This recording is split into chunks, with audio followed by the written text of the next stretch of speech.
Good afternoon. Good afternoon. I doubt there's anybody left in Okaloosa County who's not in this room. I doubt that I've ever spoken to a larger crowd, and I've never been prouder. Thank you so much for coming here to honor us.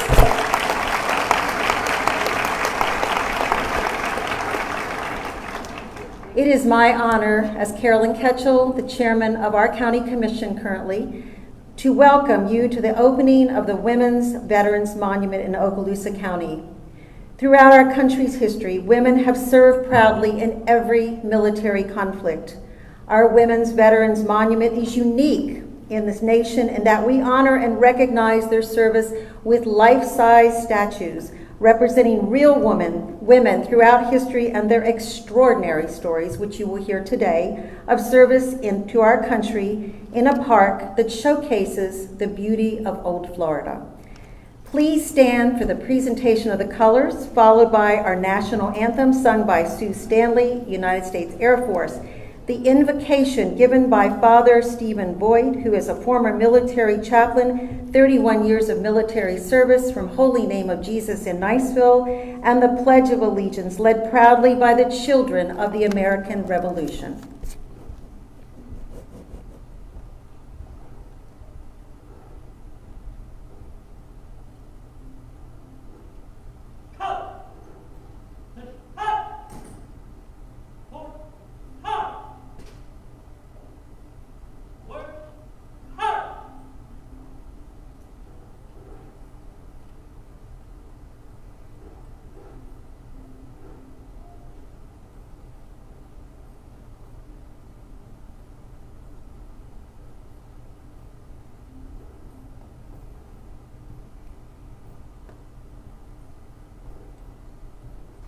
Mark, time,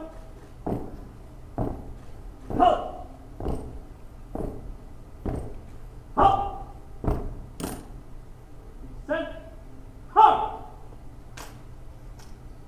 Oh, say, can you see by the dawn's early light what so proudly we hailed at the twilight's last gleaming, whose broad stripes and bright stars through the perilous fight o'er the ramparts we watched were so gallantly streaming, and the rocket's red glare, the bombs bursting in air, gave proof through the night that our flag was still there. Oh, sing as that star-spangled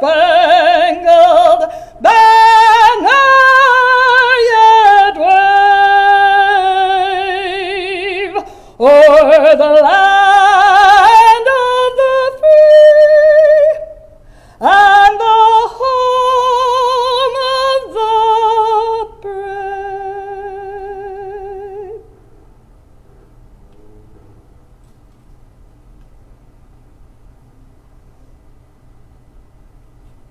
Halt,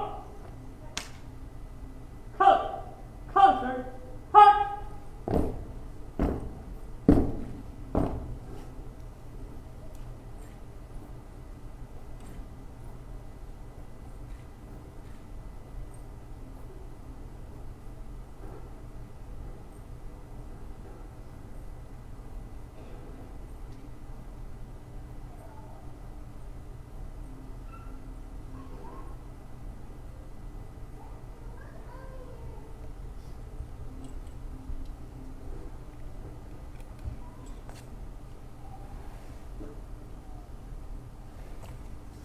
I'd ask you to bow your heads.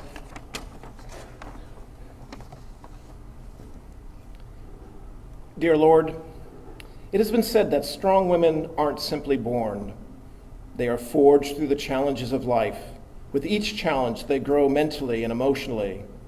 They move forward with their heads held high and with a strength that cannot be denied. They are women who have been through the storm and survived. They are warriors. It is these type of women that we honor and remember today. Ever since the Revolutionary War, women have stepped forward to support, defend, and die for their country.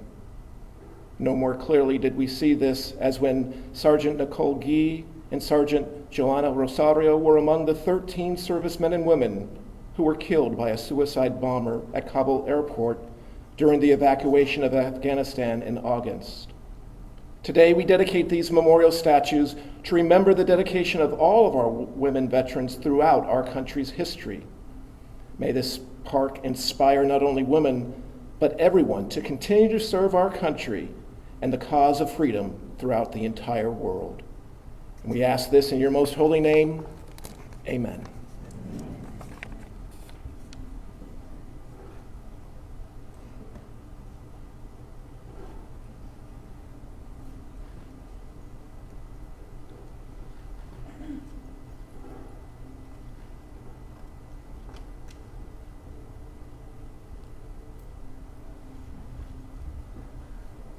I pledge allegiance to the flag of the United States of America and to the republic for which it stands, one nation, under God, indivisible, with liberty and justice for all.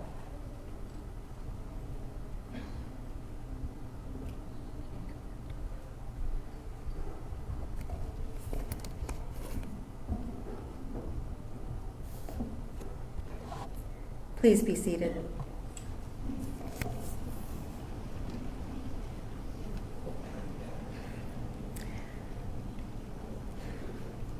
Please hold your applause. We want to recognize so many people here today, but we also want to get through this presentation. I'd like to recognize and thank Vice Chair Commissioner Mel Ponder for being here today. Please rise. Thank Commissioner Paul Mixon and his wife Crystal and their 5 children for being here. Please rise. Thank you to my dear husband, Terry Ketchell, for his love and support during this time as we've worked to arrive to this day. Please rise. If you're an active duty, he really needs applause. If you're an active duty woman or a female veteran, please stand and remain standing at this time.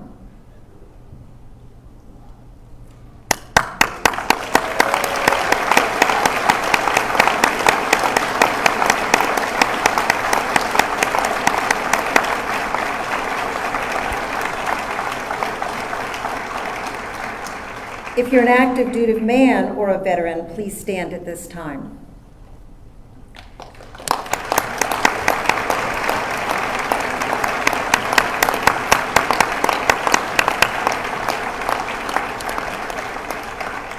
Thank you. Please join me in welcoming Bob Astolas, the Deputy Executive Director of Florida Department of Veteran Affairs and Governor DeSantis' representative today. Please rise. Thank you. I don't know whether our congressman has arrived, Matt Gaetz. He's known for arriving late, so there he is. Come forward, you and your lovely wife. Come on forward. We've got a seat for you up here, Congressman. No, come on, come on. Oh, you're bashful? One of our honorees, whom you'll hear more about, is Jackie Corcoran, who broke the sound barrier in 1953. She's local, and she's from this area. She grew up, and she was around Pensacola and Defuniak. Chuck Yeager proved that he had the right stuff when he broke the sound barrier in 1947 first. But I want to welcome a very special guest who appeared. Her name is Mrs. Chuck Yeager, Victoria Tistan, who has honored us with her presence here today. She and her husband were close friends with Jackie Corcoran.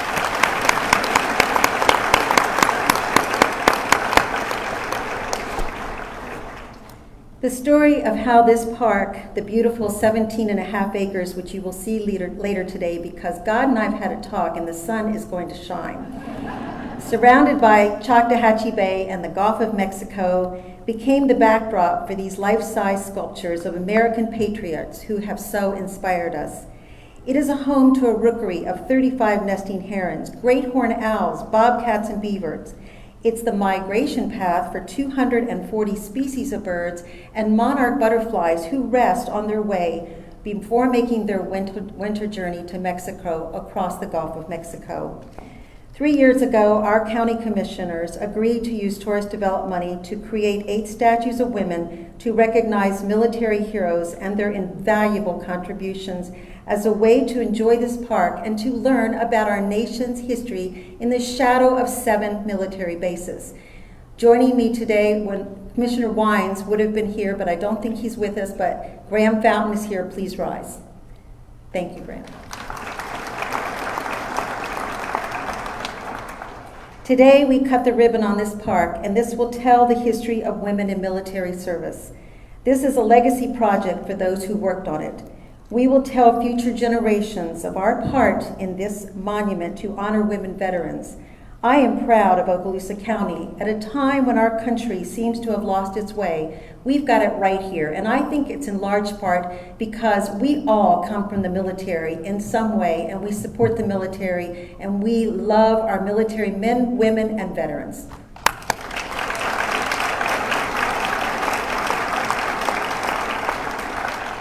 A committee was formed of 5 women who have served our nation's military and 3 advisors to choose the 8 statues you will see today. I would like to recognize these selfless individuals who served countless hours. Gail Allen, please rise as I say your name. Charlotte Eshman, Fatima Ivy, Janet Place, Lisa Jo Spencer. I want to recognize Lieutenant General Gordon Fornell, former commander of the Eglin Air Force Base and advisor to this group. Please rise with your lovely wife, Bobby.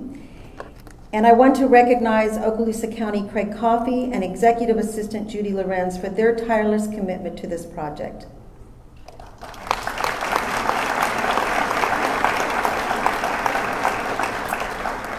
This committee met for 2 years and studied the lives of countless female veterans from every war and time period in American history. We could easily add 8 more statues and may in time, just saying. We also chose the sculptor John Hare from many amazing applicants. When you see his work today, you will know that his sculptures speak for themselves. Please rise, Mr. Hare, and let us thank you.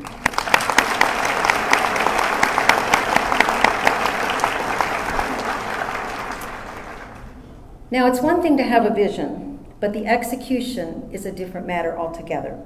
The following have spent countless hours in the hot sun, making this dream become 3-dimensional off the drawings on the paper. Please hold your applause until the end. There's quite a few, but I must thank them because they are the ones that made this happen. Oh yeah, I'm the front person, but let me tell you, they were out there planting the beautiful flowers, placing the statues, making sure that the aerators were in place, putting the electricity in.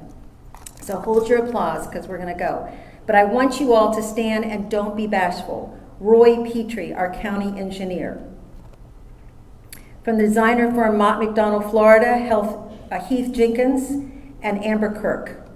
Landscape architect Gina Tullo Williams. General contractor Mike Macia and Russell West. Ron Volker was construction layout survey. Site work subcontractor Jake Moore and Byron Cook, who is a veteran. Landscape subcontractor Chris Beeson and Marjorie Nixon. Concrete subcontractor Michael Hahn. Electrical subcontractor Rob Montgomery. Boardwalk subcontractor Jamie Johnson, who is a veteran. Cody Binder.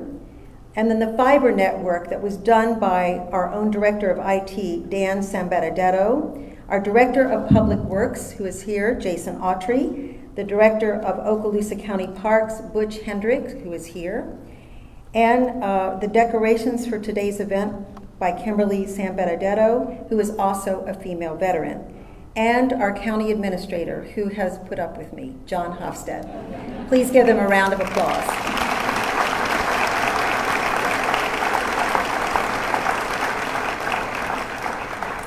We're honored to recognize the service of women in the military throughout our country's history.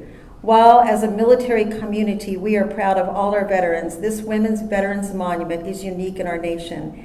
in that it seeks to specifically recognize women who served in the military even before it was possible to serve in the military. When I began researching this project, I found that there were only 300 statues of women, give or take, but there were over 5,000 of men, and not just for the military, but for any reason whatsoever. This day, we're honored to have with us the family of Juanita Ruth Botham Beauvais, and you will learn more of her story shortly. Please rise to be recognized. Thank you very much.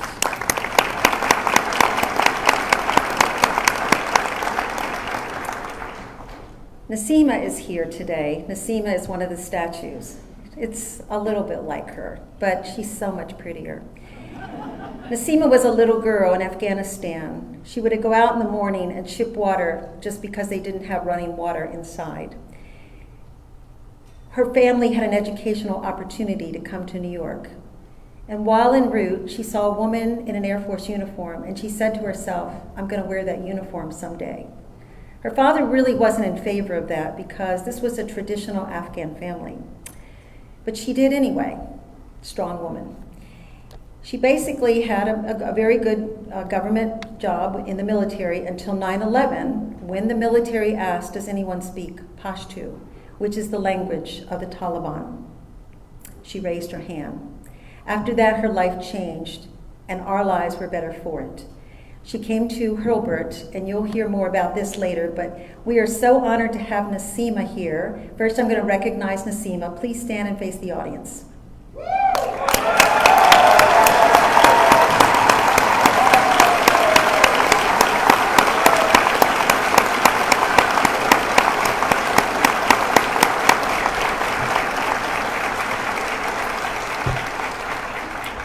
I'd like her two daughters, who are very accomplished, and I still have a single son, to please rise and face the audience.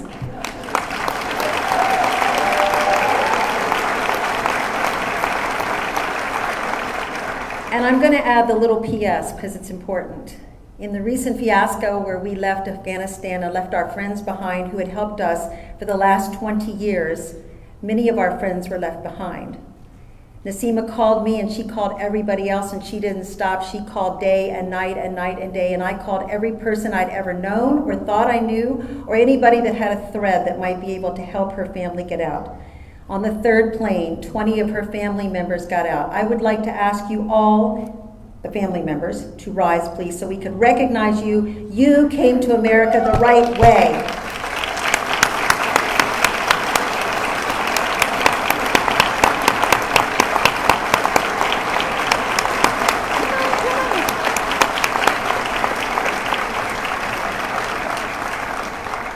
I know you're shy. So I want to tell you about a Union soldier that wanted to serve her country so badly that she dressed up as a man. Her gender was discovered when she was wounded. Kathay Williams was born in Independence, Missouri, to an enslaved mother and a free father in September 1844. During her adolescence, she worked as a house slave. She voluntarily enlisted at age 17 years old into the Union Army, despite the prohibition against women serving in the military. Williams is also the only known female Buffalo soldier. Williams' determination to serve her country demonstrates the extraordinary feats women have accomplished simply trying to live their lives. She lived to be 49 years old, and I am so proud to unveil this statue today. She will be the second statue you see on the path. She is amazing, an African-American female who wanted to serve her nation so badly. She dressed like a man. Now I'm going to turn to some of our speakers. Each of them have certain things they want to tell you about, and hopefully by the end of this you will know a lot about it. If I forget to tell you, as you look at your program, there's a QR code there, and if you snap that photograph, you will learn about the statues as you do a self-guided tour, hopefully right after this, or any time that you come here.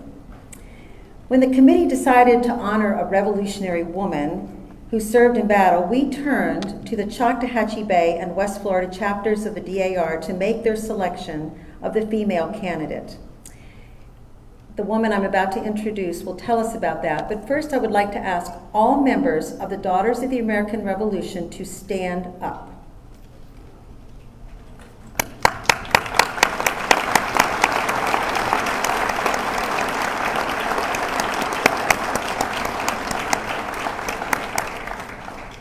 Any of the sons of the American Revolution, please stand.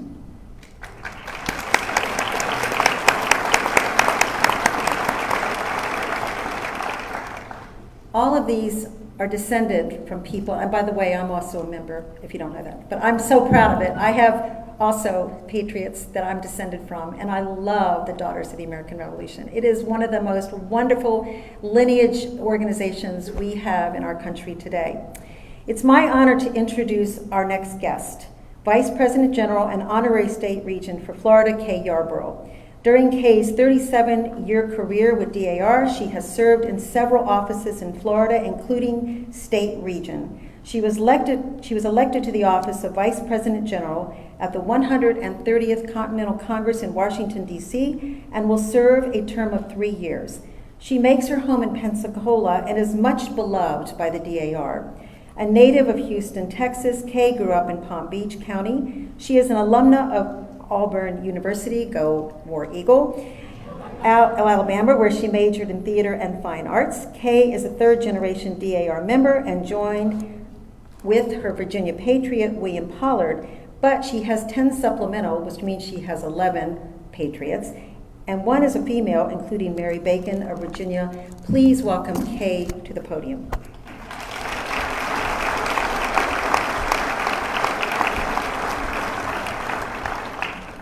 Thank you, Madam Chairman. Good afternoon. It is an honor to be here today to represent the Daughters of the American Revolution at the dedication of the Women's Veteran Monument, and specifically to honor Margaret Corbin, the Revolutionary War honoree. Margaret is most widely known in historic lore as Molly Pitcher, the wife of who manned the cannon in her husband's stead when he was mortally wounded. The DAR was founded in 1890 on the principles of God, home, and country. As the descendants of America's original patriots and veterans, the more than the 185,000 daughters take pride in fulfilling our mission of historic preservation, education, and patriotism. Today we combine all three of our objectives in this dedication of the memorial statues. Margaret Corbin was born on November 12, 1751 in Pennsylvania, so tomorrow would mark her 270th birthday. She was orphaned at age 5 when her father was killed in an Indian raid and her mother taken captive. She and her brother were raised by an uncle. Her early hardships would serve her well, inspiring courage and resilience. She married John Corbin at age 21. He was a member of the Pennsylvania military, and she chose to follow him to camp. She is quoted as saying, and I quote, "You may be a soldier, John, but I am your wife, and my place is by your side." End of quote. On November 16, 1776, Corbin, dressed as a man, joined her husband in the Battle of Fort Washington on Manhattan Island. When he was killed loading his cannon, she quickly and heroically took over firing the cannon against the British. She was praised by the other soldiers for her steady aim and sure shot, but eventually she too was hit by enemy fire, almost severing her left arm and severely wounding her jaw and left breast. She was taken prisoner by the British, but later released. After her recovery, Corbin joined the Invalid Regiment at West Point, where she aided the wounded. She was discharged in 1783 and was the first woman to receive a military pension. She is hailed as the first woman to take a soldier's part in the war for liberty. It is fitting today that Margaret Corbin is honored. She inspired and set an example for millions of women who have supported our military at home and abroad. Thank you.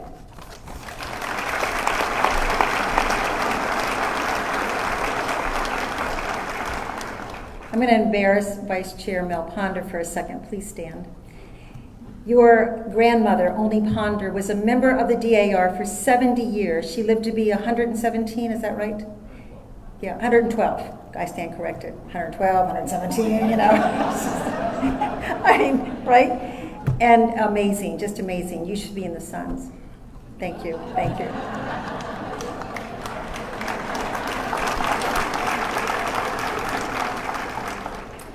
Now it is my absolute honor to introduce our next guest, who has served so well here for, I think, 2 years now, and maybe going on 3.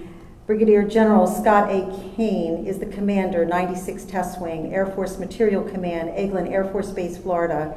He leads more than 9,800 military, civilian, and contractor personnel in accomplishing the Test Wing's mission of developing, testing, and evaluation of conventional munitions, command and control systems, aircraft avionics and guidance systems, and radar cross-section measurement.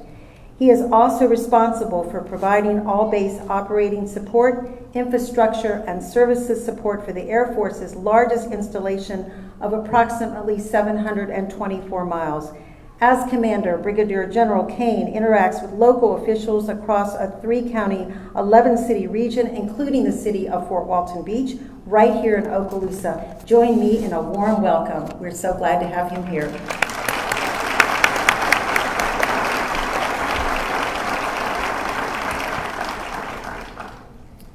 Well, thanks, Chairman Ketchel, for the kind introduction, and good afternoon, everyone. On behalf of Team Eglin, I'm thankful to be here today to recognize and remember the service, sacrifice, and contributions of America's women veterans. I want to say thanks to Chairman Ketchel and the Board of County Commissioners for inviting me to speak here today, but I also want to thank those that put those monuments here. They're built by the dedication, patriotism, and time of a community of volunteers, artisans, and community leaders. Each will serve as a lasting reminder of the vital roles that women have played in our military and for our nation and will continue to play for generations to come. So as commander of the largest Air Force installation, I have the opportunity to work with and for a large and very diverse workforce. Currently, there are over 1,400 women serving on active duty at Eglin alone in every imaginable role. They serve from the flight line to the farthest reaches of that 724 square mile land range and the water range. They serve from the research lab to our pharmacy. And women have played a pivotal role in securing Eglin's legacy and are boldly leading the way for the future. This is, of course, not just at Eglin, but across the entire Air Force and all the branches of service. It's also the case throughout our nation's history. America has leaned on its daughters in times of conflict and war, from the earliest days of the Revolution to the global war on terror, and in times of peace. We'll continue to lead on them far into the future. So the stories of the women warriors honored by these monuments are utterly remarkable, but they're not surprising. They exemplify everything we look for in our heroes and in our leaders: the American spirit and courageous service with grit and grace. Eleanor Roosevelt issued a clarion call to the nation during the height of World War II, imploring women to serve and become pilots. She said, "This is not a time when women should be patient. We're in a war, and we need to fight it with all our ability and every weapon possible." She went on to say that women pilots would be much needed as a weapon in America's arsenal. Her words opened the door to women, and her intention holds true for every generation of American women veterans that have followed. The women honored by these monuments were not patient. They did not wait for someone to tell them what they could or could not do, and they set the foundation for each generation to build upon. Some fought historic battles against venerable foes, but as they did so, they also fought to change long-held beliefs about the role of women in service. So hearing Ms. Yarborough speak about Margaret Corbin, it reminds us that she was one of the many women who did not have the luxury of being patient. Her story is one of the thousands about women who fought during America's Revolution, the Civil War, both world wars, Korea, Vietnam, and the many conflicts that have forged our nation and our American identity, in the 245 years since. Jacqueline Cochran is one of those trailblazing women whose bravery and fortitude is etched not just in our national memory, but in our local memory as well. As Chairman Ketchel said, Ms. Cochran was born here in the Panhandle, just 20 miles north of Pensacola. Ms. Cochran did not start out with big dreams of becoming a pilot, and her journey to get there was not easy. She suffered the death of a son and several other setbacks before she moved to New York City in 1932. And it was there that she began taking flying lessons, and her passion for excellence propelling her forward to earn her pilot's license in a mere 3 weeks. The sky was literally the limit for her from there, as she would go on to become the first woman to enter the Bendix Transcontinental Air Race. She would place high in each race she entered, and eventually she won the race in 1938. In 1941, she piloted a bomber across the Atlantic for the British Air Transport Auxiliary and helped train female pilots for the War Transport Service.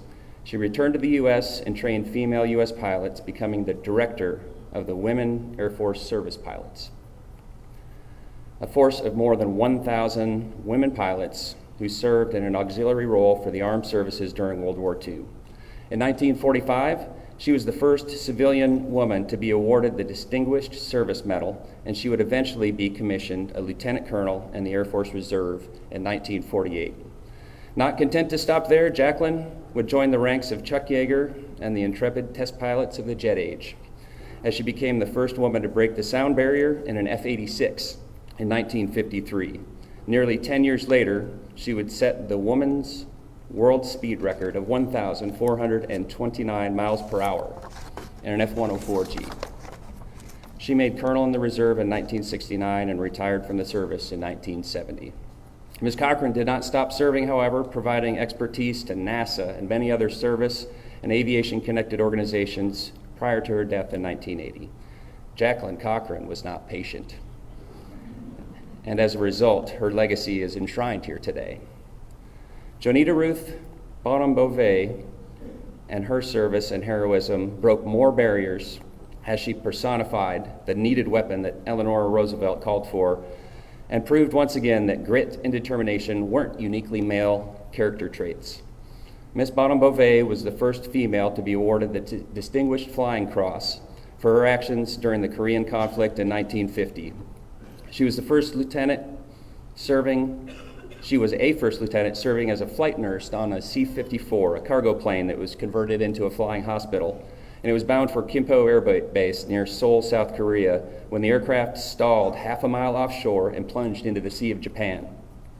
Miss Bonham Beauvais survived the crash and was seriously wounded, but managed to pull 17 other survivors to safety before allowing herself to be rescued. Miss Bonham Beauvais logged over 245 flying hours as a flight nurse and helped to evacuate more than 600 wounded soldiers from the theater. Even closer to home, in fact, in my own home, if I can digress for a second, is a woman veteran I greatly admire, my wife, Michelle. And although we joke that her Air Force job as an aerospace physiologist was to torture fighter pilots in the centrifuge and in the altitude chamber, she trained a generation of pilots to withstand forces aircraft had never before put on the human body, and she made untold contributions through those pilots to conflicts around the globe for the last 20 years. So much has changed for women across the services in the century since Margaret Corbin first took up arms, in the decades since Jackie Cochran broke records. Jonita Bonham Beauvais saved her fellow airmen, and even since my wife served this great nation just a decade ago. When Congress repealed the ban on women serving in combat aircraft in 1993, it changed the face of the forces. So I'm pleased now and honored to introduce a fellow airman whose career was directly impacted by this decision and who has served with valor for nearly 3 decades. Colonel Allison Black is the Vice Commander of the 24th Special Operations Wing, Air Force Special Operations Command. Colonel Black is everything Eleanor Roosevelt had imagined, distinguishing herself as the first female AC-130H Spectre navigator to open fire in combat operations, and also the first female recipient of the Air Force Combat Action Medal. She's an exemplary leader and airman and represents not only the Air Force core values, but our nation's values. Please join me now in welcoming Colonel Allison Black to the podium.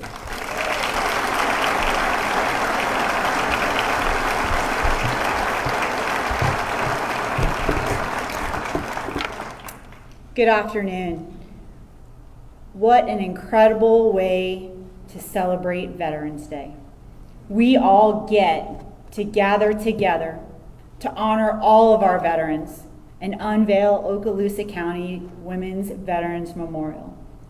Thank you for inviting me to speak, and I am privileged to represent our United States military during this very special moment in time.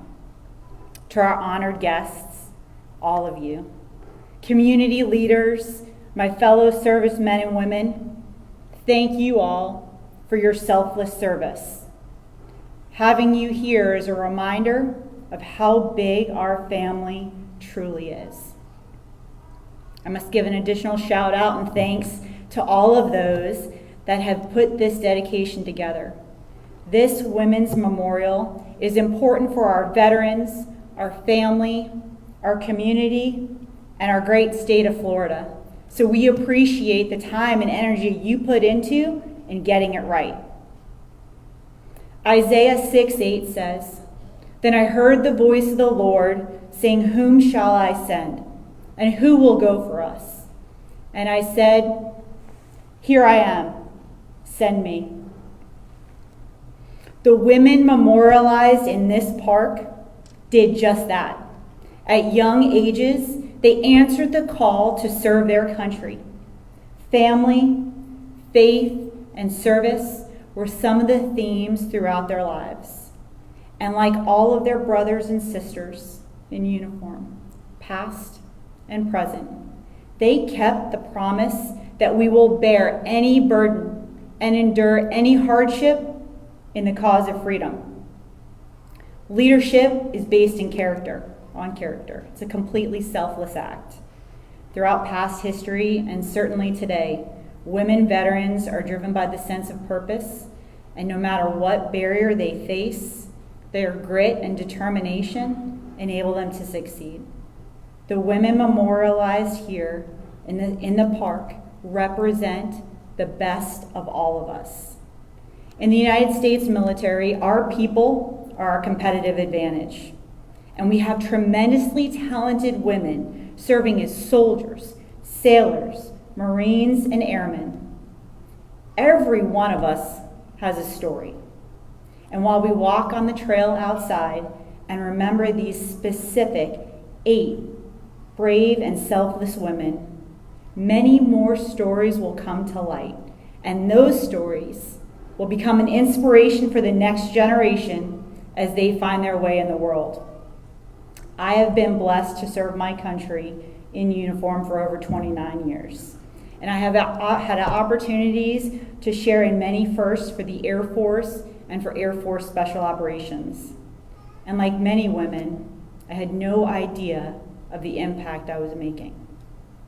Sometimes the impact was small, and sometimes it was big and far-reaching. Almost 20 years ago, November 26, 2001, I was flying on my first combat mission in Afghanistan. I was part of an amazing Spectre AC-130 gunship crew as the navigator as we supported our special operations soldiers on the ground. They were working with General Dostum and the Northern Alliance near the city of Kunduz. And as I was talking on the radio to our team coordinating the mission, General Dostum heard my voice. And he asked the American soldiers, "Is that a woman?" And they said yes. And he laughed. General Dostum could not believe America brought their women to fly in warplanes. You see, the opportunities that our country provides our people and our women made a significant impact on General Dostum and the Northern Alliance troops. So significant that a few weeks later, he took that story to a burqa unveiling ceremony for Afghan women. And he said, if you continue to fight against the Taliban, you too will have the same freedoms and freedoms and opportunities that they have. Never did I imagine that just doing my job would make such an impact, and I was honored to do it. During most of my career, I have avoided opportunities like today to talk about my stories, really because I just wanted to blend in. I didn't want to be seen as a woman. I just wanted to be seen as an airman and a good teammate, one who was dependable and delivered results, one who was humble, credible, and approachable. And I'm not alone. Most of my women friends, mentors, and peers feel the exact same way. And I believe it's safe to say that the women memorialized here felt that way too. I often think what motivates someone to join our ranks. And today I wondered what these women think about being memorialized as statues. But I didn't wonder long. I am confident that these women recognize the importance of telling their story. I'm confident they recognize the value of their contributions. And even though they may say, I was just answering the call, or I was just doing my job, I'm confident that they understand the power of setting the example for others to follow. They chose their path for no other reason than it was the right thing to do. This memorial for women veterans is important for our community as it provides a place to be inspired. It provides a place for families to gather and to talk about sacrifice and bravery. It will serve as a reminder to young girls and young boys that anything is possible. Today, on the 11th of November, we get to thank and remember those who wore and still wear the uniform. Americans that inspire, that guide, that fearlessly lead, and ultimately protect the freedoms we hold so dear. Never forget that men and women stand guard at this very moment, in fact, every moment, to ensure we stay safe. Examples of overcoming adversity, intense drive, strength, honor, and determination will forever be remembered by everyone that walks down that trail. And although I didn't get the opportunity to serve with those amazing women, I am grateful to follow in their footsteps. I am grateful for my family, for my friends, for my teammates. I'm grateful for my community that is always looking for ways to support the troops. Ladies and gentlemen, it has been my honor to be with you today. May God bless you all, our men and women in uniform. May God bless the United States of America. Thank you.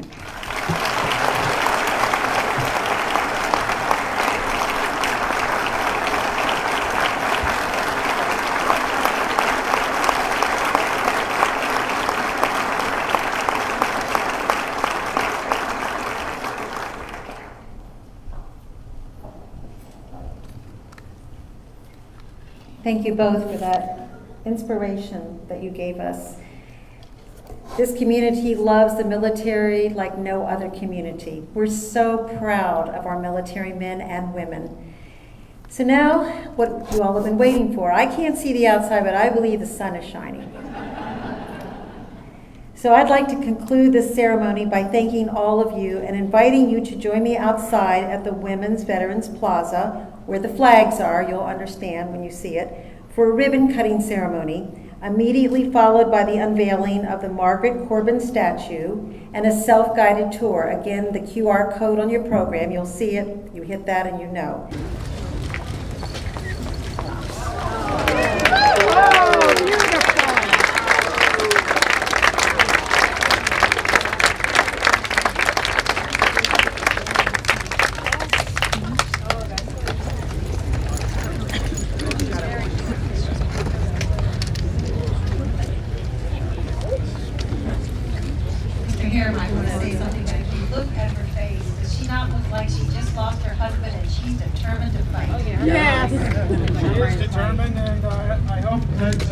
All the people that visit here can really get inspiration from these figures.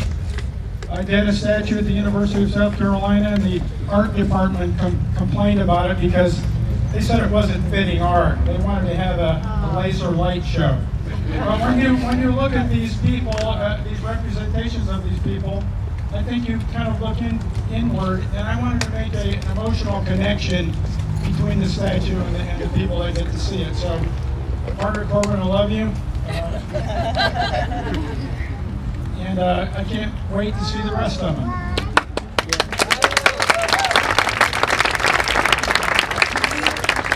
We do need a Revolutionary War cannon. I have searched, I've called all national parks, I've looked everywhere. Those that have the Revolutionary War cannon will not part with it.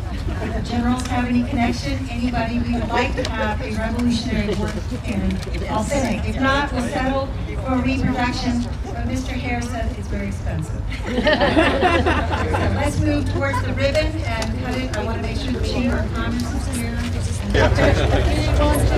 I'm right here.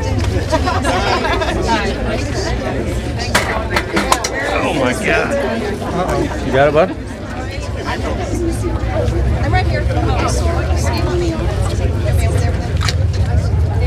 Thought about the stool.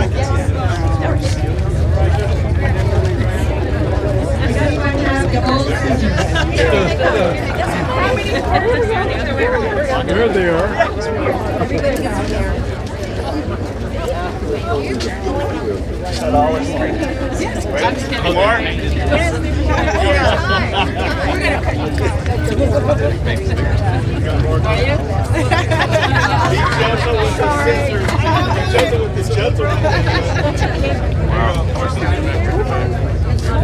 Good crowd.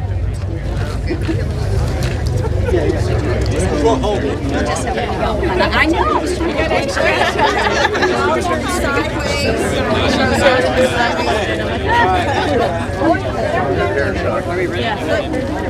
Now the first one, you just pause and All right, smile. Look pretty, everybody.